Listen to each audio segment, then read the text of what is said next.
आज हम 11th class का अध्याय 8 पढ़ेंगे, जिसका नाम है स्थानीय स्वशासन। बच्चों, आज हम स्थानीय स्वशासन के बारे में पढ़ रहे हैं। स्वशासन से मतलब क्या है कि स्वयं का शासन, और हमारा भारत में लोकतंत्रीय प्रशासन है। लोकतंत्रीय प्रशासन का अर्थ होता है जनता का जनता के लिए, जनता द्वारा प्रशासन। इसी में हम देखते हैं कि जो प्रजा है उसको पूरी तरह शासन में भागीदारी की आवश्यकता होती है, और जनता भागीदारी करे और जनता की भागीदारी हो, इसको मजबूत बनाने के लिए बाद में इसमें स्वशासन का अर्थ भी जोड़ा गया। स्वशासन का मतलब है स्वयं का शासन, स्वयं यानी हम खुद, और शासन का मतलब है हमारी सरकार या सरकार की व्यवस्था या व्यवस्था। इस स्तर पर हम स्वयं का शासन इसको कहते हैं। स्वयं के शासन से मतलब है हमारा स्वयं का प्रशासन, जिसके द्वारा हम अपने कामों को, अपनी समस्याओं को स्वयं सुलझा सकते हैं। फिर इसकी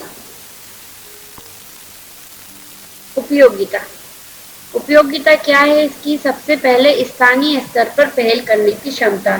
स्थानीय स्तर पर पहल करने की क्षमता से अभिप्राय क्या होगा?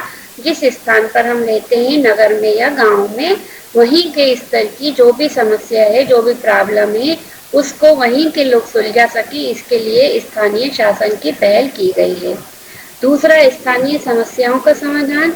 जिस स्थान पर हम रहते हैं, ग्रामीण क्षेत्र में है या शहरी क्षेत्र में है, तो वहाँ की समस्याएं हम स्वयं ही समझ सकते हैं। केंद्र में या राज्य में बैठे हुए लोग उन समस्याओं को नहीं समझ पाते, इसलिए स्थानीय समस्याओं का समाधान भी स्थानीय शासन के द्वारा आसानी से किया जा सकता है। तीसरा है निरंकुशता की संभावना नहीं होती है, क्योंकि निरंकुशता इसलिए नहीं हो पाती है, जो हमारे क्षेत्र के लोग होंगे, हमारे आसपास के लोग होंगे, जो हमारी पहचान के होंगे, वही हमारे पार्षद या सरपंच या हमारे नेता बनेंगे, तो वो उनको हमारे ऊपर निरंकुशता यानी अत्याचार नहीं करेंगे, क्योंकि वो हमारे आसपास के पड़ोसी होते हैं। तो इसमें सरकार का निरंकुश होने की संभावना कम हो जाती है। चौथा है उत्तरदायित्व की भावना। उत्तरदायित्व की भावना क्यों होती है? क्योंकि वो हमारे आसपास के रहने वाले ही होते हैं, हमारे पड़ोसी हो सकते हैं, तो वो आगे के समय में उनको लगता है कि ये लोग हमारे काम के बारे में हमसे सवाल पूछ सकते हैं, हमसे जवाब मांग सकते हैं, इसलिए उनका उत्तरदायित्व है कि वो काम करें। तो इसमें उत्तरदायित्व की जो भावना का विकास होता है वो ज्यादा होता है, क्योंकि वो हमारे ही लोग होते हैं, तो हमारे कामों को आसानी से करवाते हैं। फिर प्रजातंत्र की आधारशिला। प्रजातंत्र की आधारशिला क्यों होता है? क्योंकि हमारा शासन जो है प्रजा के ऊपर टिका हुआ है, और सबसे छोटी जो शिला होती है वो ग्रामीण क्षेत्रों से ऊपर की ओर उठती है। गांधी जी ने कहा है कि जो हमारा प्रशासन है वो एक शंकु के समान है, जिसका आधार ग्राम है और शीर्ष जो है वो केंद्र है।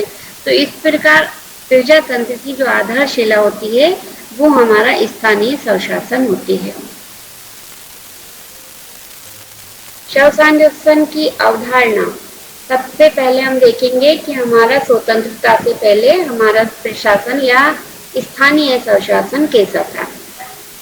स्वतंत्रता से पहले हमारे यहाँ अंग्रेजों का प्रशासन था, और अंग्रेजों के प्रशासन के अंदर जो हमारी ग्राम पंचायतों का निर्माण किया गया था। इन ग्राम पंचायतों को बढ़ावा देने के लिए लॉर्ड रिपन ने कानून लागू किया था, जिसका नाम था ग्रामीण क्षेत्र का मॉडल, या ग्रामीण क्षेत्रों के जो मॉडल होते हैं या उनको स्थानीय शासन भी कहा गया था। इसके बाद सन 1919 के नियमों में भी ग्राम पंचायत की अवधारणा रची गई थी, और सन 1935 के नियमों में भी ग्राम पंचायत की अवधारणा रखी गई थी। इसके बाद हमारा नीति निर्देशक तत्वों के अंदर भी इस सिद्धांतों का वर्णन है।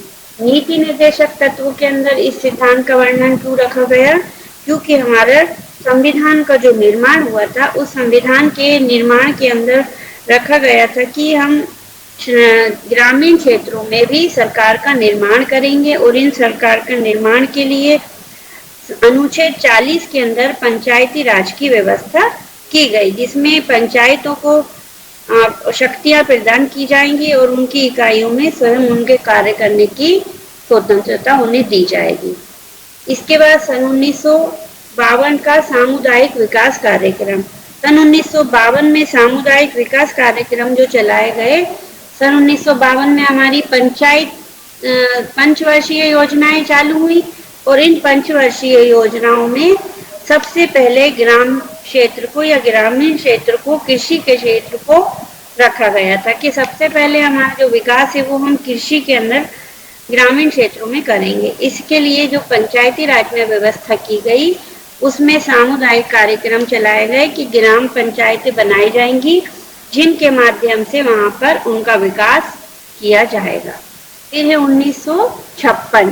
1956 के अंदर बलवंत राय मेहता समिति बनाई गई, क्योंकि जो हमारे 1952 की सामुदायिक विकास कार्यक्रम थे वो पूरी तरह सफल नहीं थे और ग्रामीण क्षेत्रों पर उन कार्यक्रम को इस असर नहीं था।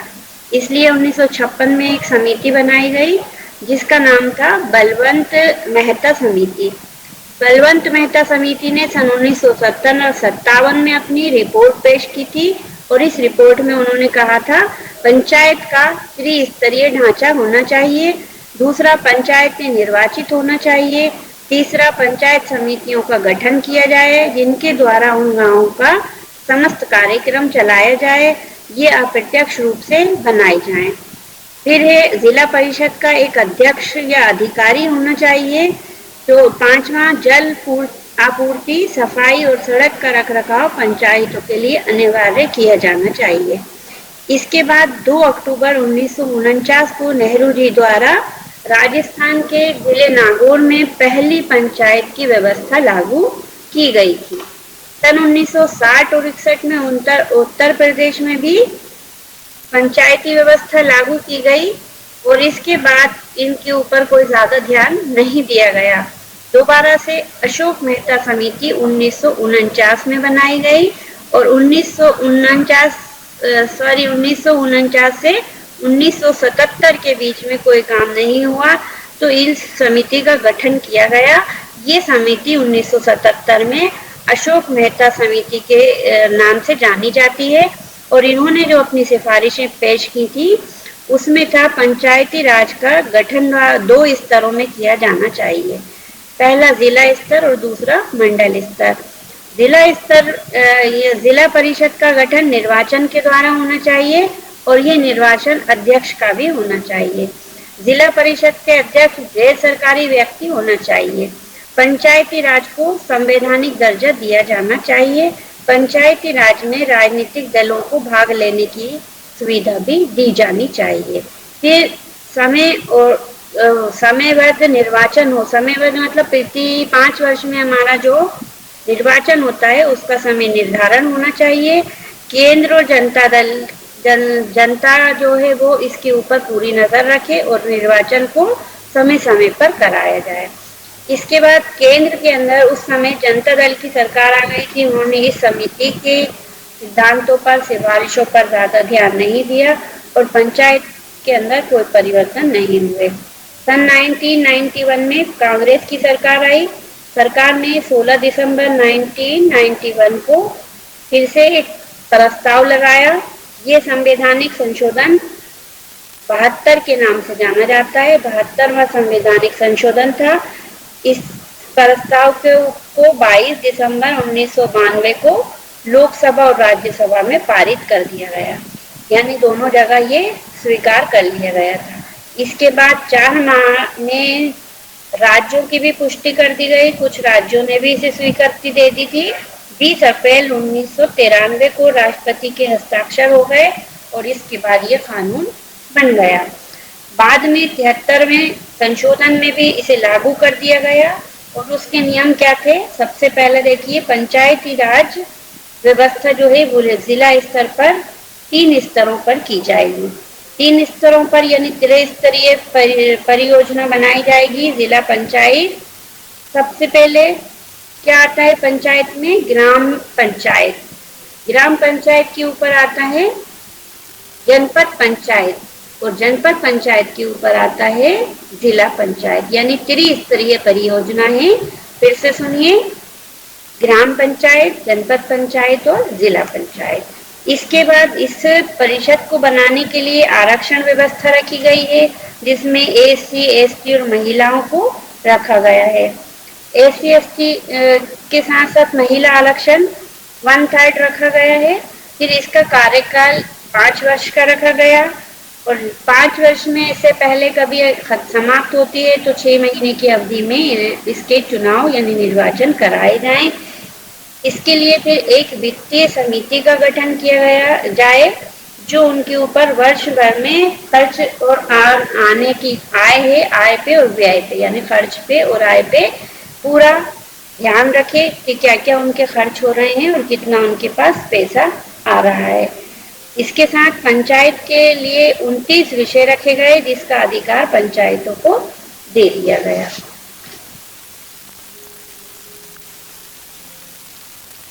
तिहत्तरवें संविधान संशोधन के क्या क्या प्रावधान थे? सबसे पहले जिले में ग्राम पंचायत होगी। ग्राम पंचायत का अभिप्राय आप जानते ही हो, एक पंचायत का जो गठन होता है वो ग्राम स्तर पर होता है, और ग्राम पंचायत के लिए जो व्यक्ति होते हैं वो उसी क्षेत्र से चुने जाते हैं।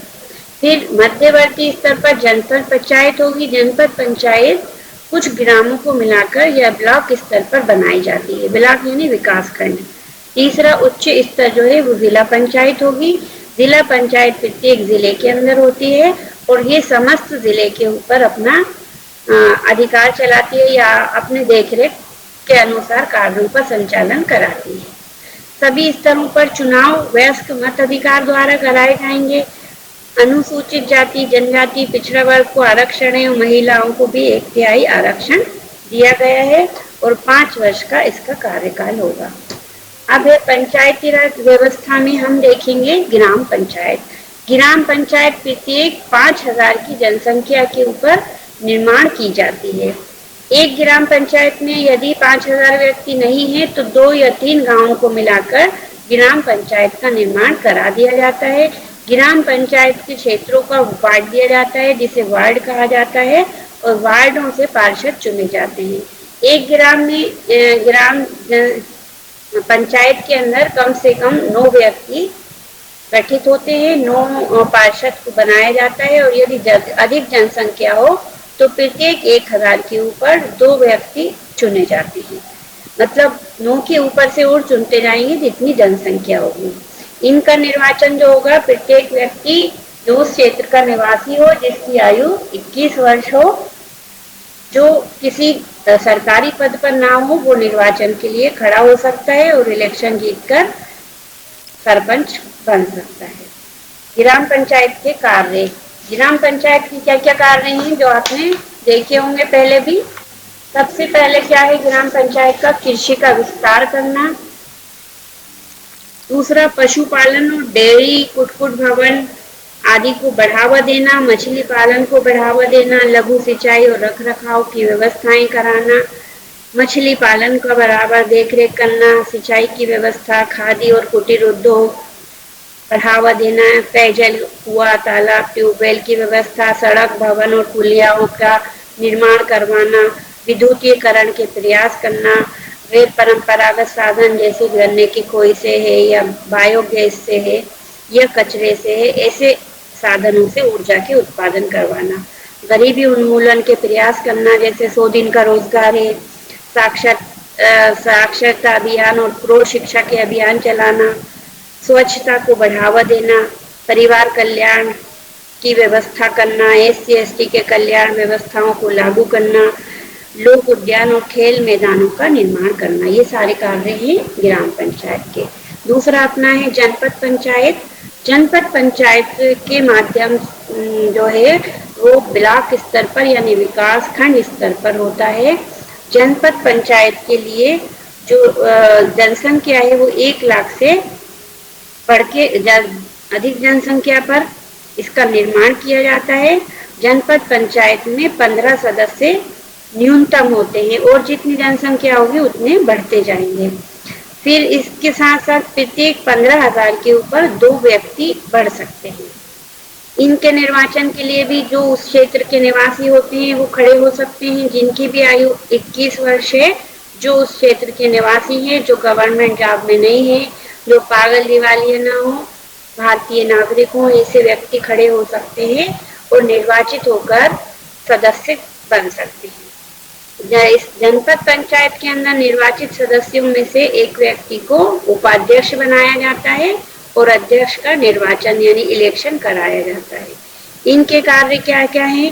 सबसे पहले मिट्टी सुधार, बागवानी की व्यवस्थाएं करना, महिला और बाल विकास के ऊपर जोर देना, कमजोर वर्गों के लिए कार्यों को संचालित करवाना, सहकारी आंदोलन चलाकर लोगों को उद्योग और व्यवसाय में लगाना, कृषि कार्यों का विस्तार करवाना, कुक्कुट पालन, पशुपालन का विस्तार करवाना, मछली पालन को बढ़ावा देने की व्यवस्थाएं करना, सिंचाई की व्यवस्था देखना, खादी और कुटीर उद्योगों को बढ़ावा देने के कार्यक्रम चलाना, पेयजल और कुएं तालाब ट्यूबवेल की व्यवस्थाओं को देखना, विद्युतीकरण के जो प्रयास हो रहे हैं उनके ऊपर अपने कार्यक्रमों को ग्रामीण क्षेत्रों में लागू करवाना, गरीबी उन्मूलन के कार्यक्रमों पर जोर देना, स्वच्छता को बढ़ावा देने का प्रयास करना, परिवार कल्याण और SC/ST कल्याण विभाग के जो शासन के नियम है उनके अनुसार उनको सुविधाएं उपलब्ध करवाना, अतः लोक आधार पर खेल और पंच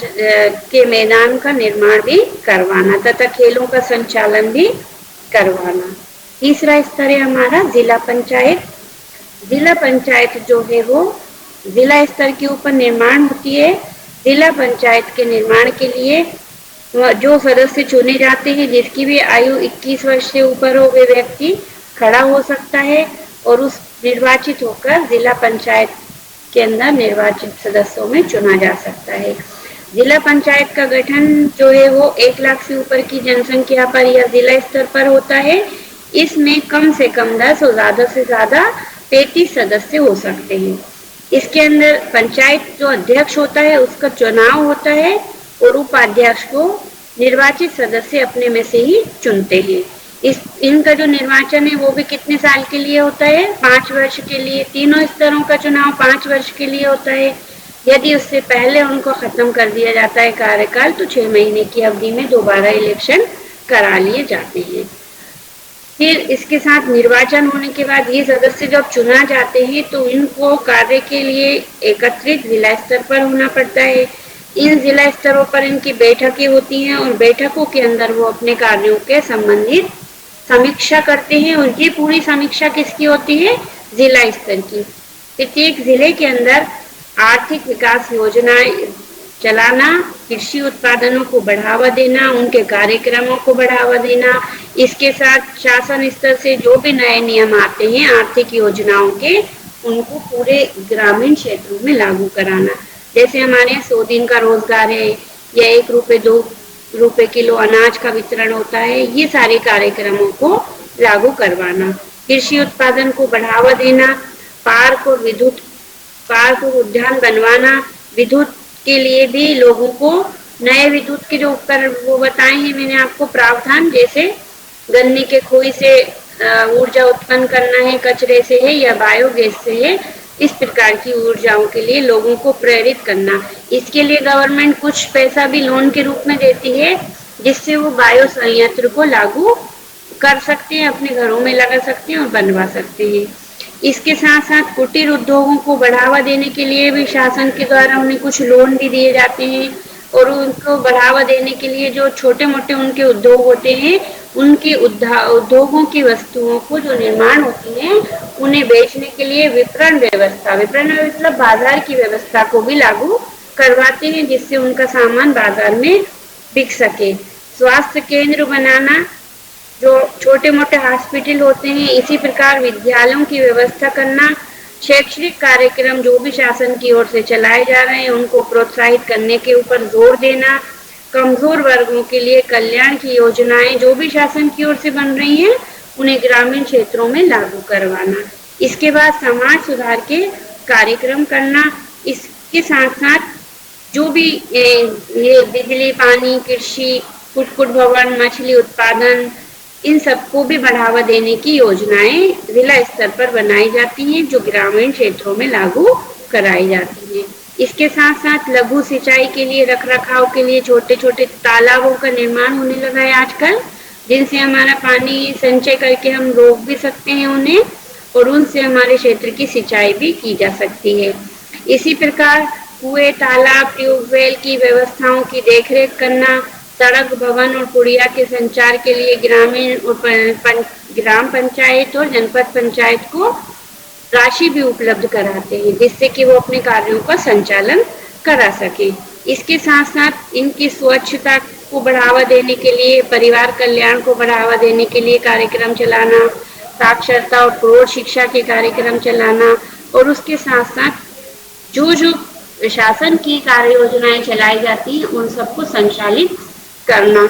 इसी के साथ आपको एक चीज और बताना चाहती हूँ बेटा कि इनको जो पैसा मिलता है वो तो गवर्नमेंट से मिलता ही है, लेकिन ग्राम पंचायत, जनपद पंचायत और जिला पंचायत में कर या टैक्स लगाकर, जैसे आप जमीन का लगान देते हैं, सड़क का रोड टैक्स देते हैं, मकान का टैक्स देते हैं, इनसे जो टैक्स का पैसा आता है वो सब इनकी आय का साधन होता है, जिन्हें वो विभिन्न कार्यों पर खर्च करती हैं। और इन आय के साधनों में हम विभिन्न प्रकार के टैक्स भी देते हैं, जैसे सेल टैक्स देते हैं और दूसरे प्रत्यक्ष और अप्रत्यक्ष दो प्रकार के टैक्स देते हैं, तो उनके माध्यम से भी इनके पास पैसा आता है।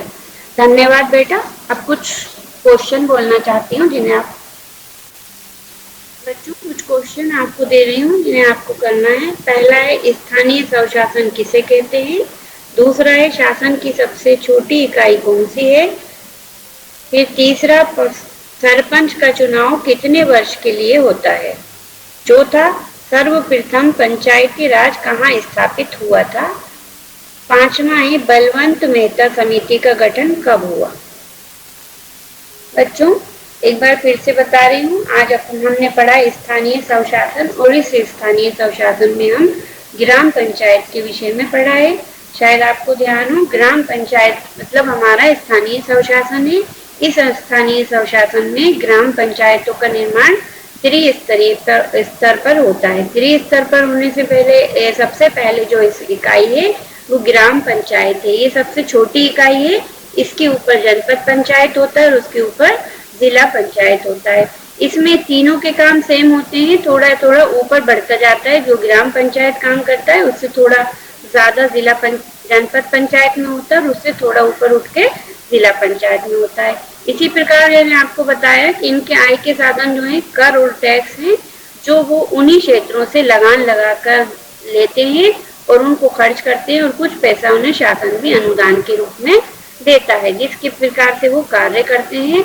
और इसमें जो हम अपने सरपंच को या जनपद सदस्यों को या जिला अध्यक्ष को चुनते हैं, वो हमारे क्षेत्र में हमारे लिए कार्य करते हैं, क्योंकि वो हमारे में से ही होते हैं, इसलिए हमारी समस्याओं को समझ सकते हैं।